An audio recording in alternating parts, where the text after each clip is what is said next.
Hello folks, Neil here, and welcome to IWALVG Finds episode number 42, also known as the answer to the ultimate question of life, the universe, and everything. Now I have some bad news for you, but I also have some good news.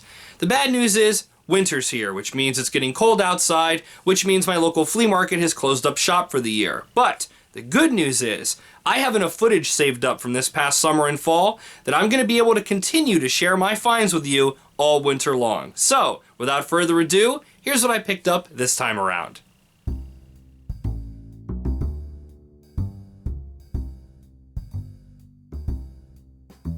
To the flea market! Checking out some boxes of music CDs to see if there might be some PS1 or Dreamcast games in there. No dice.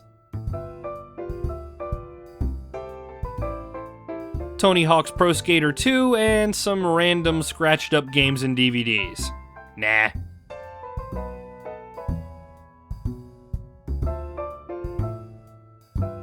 Well, this certainly sucks. Guess I'd better take a look at the indoor vendors.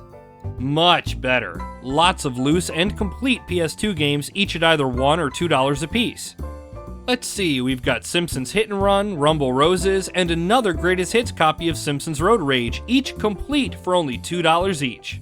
I grabbed a nice small stack of loose games for this year's Get Well Gamers donation box, and the lady running the table let me take the whole lot of them for only $2.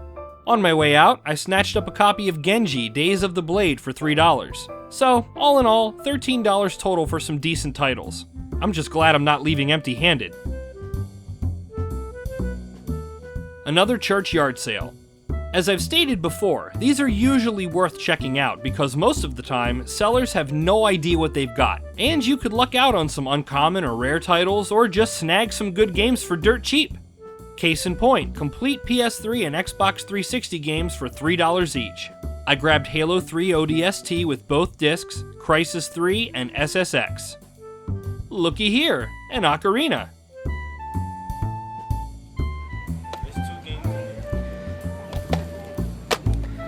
Is this the only video game stuff you have?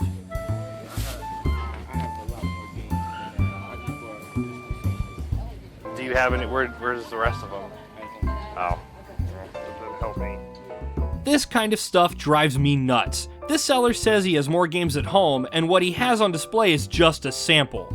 You're at a sale. If you want to sell your games, you need to bring them all out. Can't sell them if they're sitting at home.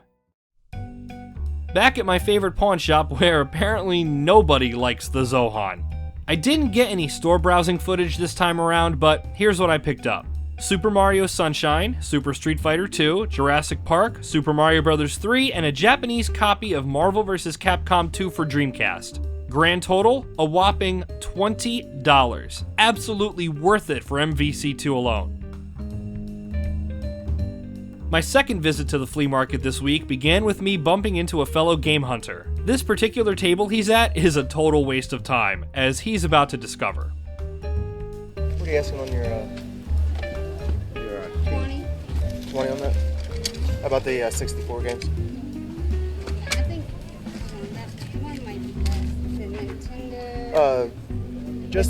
Just that one. Yeah, that one's 20. That one? Alright. What about the Game Boy Color? That's 20. You ever come across someone that's got a list? Forget it. Yeah, I know.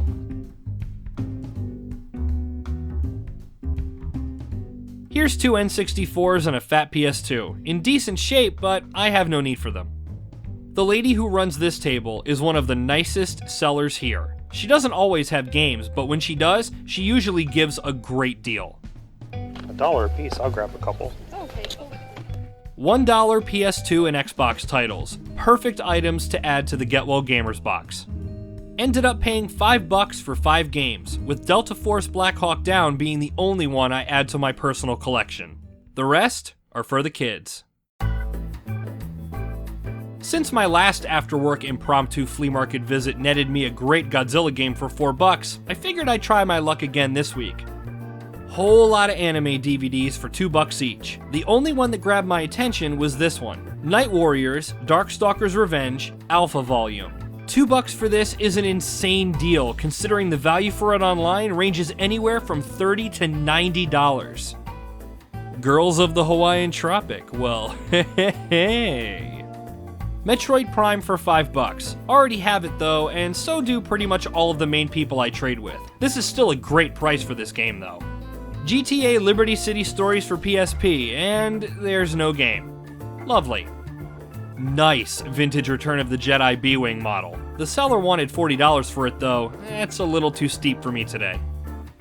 That's a lot of bunnies. This seller has a bunch of comics for cheap, but what I'm really interested in are these. Complete See Hear Read records. I've got such a soft spot for these things, and I still have every single read-along record I ever owned as a kid. The records themselves are in good shape, and the books aren't ruined, so at $5 a piece, I'll gladly grab a few to add to my collection. And I'm hoping this baby Pac-Man record isn't as awful as Pac-Man Goes to Playland. Ugh. Toss in a couple of dollar GameCube games, and this day is done. $14 total for some great games, listening material, and viewing entertainment. Time to head back home to relax and enjoy my latest pickups. And that concludes this episode of IWALVG Finds, but don't panic, there are more episodes on the way. And don't forget that you can find cool stuff like this yourself. Just remember to carry some extra cash on you. And if you come across a pawn shop, a flea market, a swap meet, or a Goodwill, pop in there and take a good long look around because you never know what you'll find. Until next time, my name is Neil, and I will always love video games. And don't forget to bring a towel.